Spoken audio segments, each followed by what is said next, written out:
ಅವಮಾನ ಮಾಡಿದ್ದಾರೆ.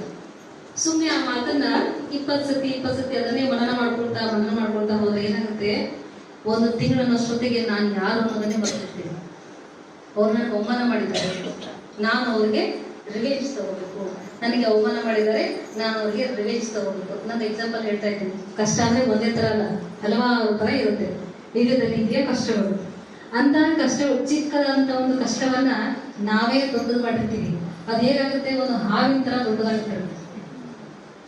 ದೊಡ್ಡದಾಗಿ ಏನ್ ಮಾಡುತ್ತೆ, ಕೊನೆಗೆ ನಮ್ಮ ಕುತ್ತಿಗೆಗೆ ಸುತ್ತ ಹಾಕೊಂಡು ನಮಗೆ ಕಷ್ಟ ಕೊಡ್ತಾ ಇರುತ್ತೆ ಅಲ್ವಾ. ಸೊ ಹಾಗಾಗಿ ಈ ಕಷ್ಟಗಳು ನನ್ನ ಸ್ವ ಆಯ್ಕೆಗಳು ಅಂತ ಯಾವಾಗ ನಾವು ಅನ್ಕೋತೀವೋ, ಯಾವಾಗ ನಮ್ಮ ಅರಿವಿಗೆ ಬರುತ್ತೋ, ಆಗ ಅದು ನಾಗ ಆಗಲ್ಲ, ನಾಗಾಭರಣ ಆಗುತ್ತೆ. ನಾಗಾಭರಣ. ಹಾಗಾಗಿ ಗಾಯತ್ರಿ ಮಾತೆಯವರು ಆ ಆಭರಣವನ್ನು ಕೂಡ ಧರಿಸಿದ್ದಾರೆ.